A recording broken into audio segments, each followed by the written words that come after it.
ஆடா பாவிகளா, நம்ம இந்தியா ஆப்கானிஸ்தானை இப்படி கொசரிக்கிற மாதிரி அடிச்சு 3 நாள்ல டெஸ்ட் மேட்சை முடிச்சு விட்டாங்களேயா. ஆமாங்க, இப்படி சொல்ற மாதிரிதான் இன்னைக்கு இந்தியாவுக்கு ஆப்கானிஸ்தானுக்கு நடந்த டெஸ்ட் மேட்ச் ஆயிப்போச்சு. இந்த மேட்ச்ல நம்ம ஃபர்ஸ்ட் பேட்டிங் பண்ணி 564 ரன் எடுத்து டிக்ளேர் பண்ணோங்க. சரி, பவுலிங்ல தான் ஆப்கானிஸ்தான் கோட்டை விட்டாங்க, பேட்டிங்லயாவது நல்ல பெர்ஃபார்மன்ஸ் கொடுப்பாங்கன்னு பார்த்தா பேட்டிங்லயும் சரியான சொதப்பல். நேத்து நாள் முடிவுல வெறும் 113 ரன் தான் எடுத்திருந்தாங்க. 5 விக்கெட் போயிருச்சு. சரி, நேத்து என்னமோ சொதப்பிட்டாங்க, இன்னைக்கு நல்ல ஒரு பேட்டிங் பெர்ஃபார்மன்ஸை கொடுத்து ஓரளவுக்கு டீசெண்டா விளையாடுவாங்கன்னு பார்த்தா இன்னைக்கு வந்தவனே மடமடன்னு சொல்லிட்டு விக்கெட் போக ஆரம்பிச்சிச்சுங்க. ஃபர்ஸ்ட் இன்னைக்கு வந்தவனே விக்கெட்டை பிரசித் கிருஷ்ணா எடுத்து ஸ்டார்ட் பண்ணி வச்சாரு. அதுக்கப்புறம் மானவ் சுதார் இருந்துட்டு, நான் நேத்து மட்டும் இல்ல இன்னைக்கும் மாத்தி மாத்தி விக்கெட் எடுப்பேன், இன்னைக்கும் என்னோட பங்குக்கு 3 விக்கெட் எடுத்து பட்டை கலப்பேன்னு சொல்லிட்டு நல்ல ஒரு பவுலிங் பெர்ஃபார்மன்ஸை கொடுத்து அடுத்தடுத்து விக்கெட் எடுத்தாரு. ரேமத் ஷா மட்டும்தான் ஆப்கானிஸ்தான்ல ஏதோ நல்ல பேட்டிங் பெர்ஃபார்மன்ஸை கொடுத்து ஹாஃப் செஞ்சுரி அடிச்சு அசத்தினாரு. அவரோட விக்கெட்டே நான் தூக்குவேன் அப்படின்னு சொல்லிட்டு ஆப்கானிஸ்தானோட சோழிய மானவ் சுதார் முடிச்சு விட்டாருங்க. இதனால ஆப்கானிஸ்தான் பேட்ஸ்மேன்ஸ்னால ஒண்ணுமே பண்ண முடியல. இன்னைக்கு ஃபர்ஸ்ட் இன்னிங்ஸ்ல வெறும் 152 ரன்னுக்கே ஆல் அவுட் ஆயிட்டாங்க. இதை பார்த்துட்டு நம்ம இந்தியா திரும்பலாம் எங்களால பேட்டிங் பண்ண முடியாது, எங்களுக்கு ரொம்ப போர் அடிக்குது, நீங்களே பேட்டிங் பண்ணுங்க அப்படின்னு சொல்லிட்டு ஆப்கானிஸ்தானுக்கு ஃபாலோ ஆன் கொடுத்துட்டோம். சரி, ஃபர்ஸ்ட் இன்னிங்ஸ்ல தான் பேட்டிங்ல சொதப்பினாங்க, ரெண்டாவது இன்னிங்ஸ்லயாவது ஓரளவுக்கு டீசென்டான பெர்ஃபார்மன்ஸை கொடுத்து இந்த டெஸ்ட் மேட்சை ஏதோ ஒரு 2 நாள் இன்னும் இழுப்பாங்க அப்படின்னு பார்த்தா மேட்ச்ல நடந்ததே வேறங்க. சிராஜ் ஃபர்ஸ்ட் விக்கெட் எடுத்து ஸ்டார்ட் பண்ணி வச்சாரு.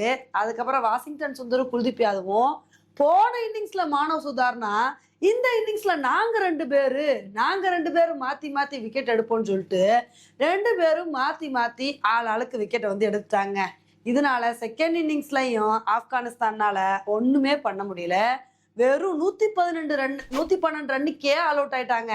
இதனால இந்த மேட்சை நம்ம இந்தியா ரொம்ப கம்ஃபர்டபுளா இன்னிங்ஸ் மற்றும் 300 ரன் வித்தியாசத்துல வின் பண்ணி இமாலய வெற்றி அடைஞ்சிட்டோம்.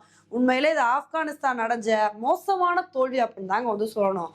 தோக்குறது ஜெயிக்கிறது பிரச்சனையே இல்லை, ஆனா கொஞ்சம் கூட டஃப்பே கொடுக்காம பேட்டிங் பவுலிங் ரெண்டுலையுமே சொதப்பி நாங்க எதுலையுமே உருப்படியா விளையாட மாட்டோம், எல்லாத்துலயும் வீக்கு அப்படின்ற மாதிரி இந்த மேட்ச்ல அநியாயமா தோத்து போயிட்டாங்க.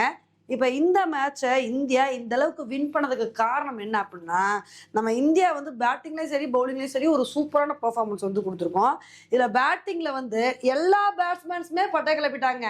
ஒரு இன்னிங்ஸ் விளையாண்டாலும் சும்மா தரமான இன்னிங்ஸா நாங்கள் விளையாடுவோம் அப்படின்னு சொல்லி சுப்மன் கில், கேஎல் ராகுல் 2 பேரும் செஞ்சுரி அடிச்சா சத்துனாங்க. அதுக்கப்புறம் ரிஷப் பண்ட், சாய் சுதர்சன், வாஷிங்டன் சுந்தர்னு சொல்லிட்டு ஆளாளுக்கு ஹாஃப் செஞ்சுரி அடிச்சு அசத்தினால ஈஸியா 500 ரன்னுக்கு மேல எடுத்துட்டோம். இதனாலதான் ஆப்கானிஸ்தானால ஒண்ணுமே பண்ண முடியல. சரி, பேட்டிங்ல தான் இந்த அளவுக்கு ஒரு சூப்பரான பெர்ஃபார்மன்ஸ் கொடுத்தோன்னு பார்த்தா பவுலிங்லையும் நம்மளோட பவுலர்ஸ் தெறிக்க விட்டாங்க. அதுலயும் மானவ் சுதார் ஃபர்ஸ்ட் இன்னிங்ஸ்ல வேற லெவல் பவுலிங் பெர்ஃபார்மன்ஸை கொடுத்து 6 விக்கெட் எடுத்து பட்டை கிளப்பிட்டாருங்க. இதுலயும் அவருக்கு நான் ஃபர்ஸ்ட் மேட்ச்ல டெபியூட் பிளேயரா ஆப்கானிஸ்தானை அதிர விடுவேன் அப்படின்னு அந்த அளவுக்கு ஒரு சூப்பரான பவுலிங் பெர்ஃபார்மன்ஸ் கொடுத்தாரு.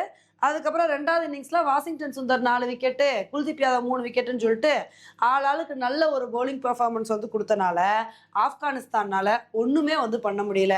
இப்ப மோசமான தோல்வி ஆப்கானிஸ்தான் அடைஞ்சிருக்காங்க. இதுக்கப்புறம் ஓடிஐ சீரீஸ்லயாவது உருப்படியான பெர்ஃபார்மன்ஸை கொடுக்குறாங்களா அப்படின்றத பொறுத்து பார்க்கலாம். ஓகே ஃப்ரெண்ட்ஸ், இந்தியாவோட இந்த இமாலய வெற்றியை பத்தி நீங்க என்ன நினைக்கிறீங்க அப்படின்றத என்னோட கமெண்ட் செக்ஷன்ல போடுங்க. இதே மாதிரி இன்னொரு வீடியோல உங்களை மீட் பண்றேன். Bye friends.